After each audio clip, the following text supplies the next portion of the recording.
Huh?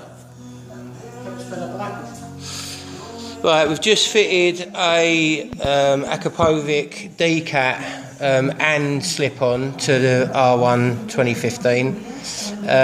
The slip-on on its own didn't make a lot of difference, so we've just fitted the decat to it. We've removed the decat, which is huge, really heavy, but this is really, really loud.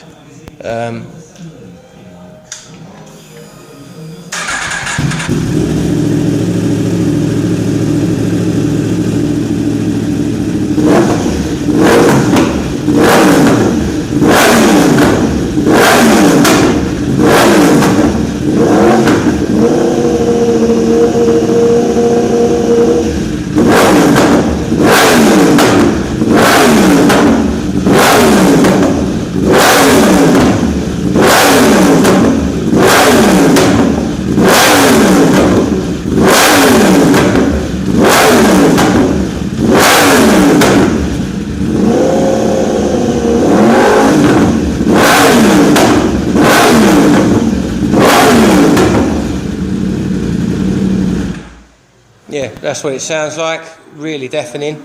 For track day, there's no way that's going to be allowed on any UK track. So what we're going to do, we're going to attempt to keep the akrapovic decat on it using a standard slip-on with a baffle wedged in the back of the standard slip-on, and see how that goes. We'll do that. We're at Rockingham on the 2nd of August, which is only like a couple of weeks, so we'll let you know what the dB readings are and how we get on. I hope this has helped. Thanks.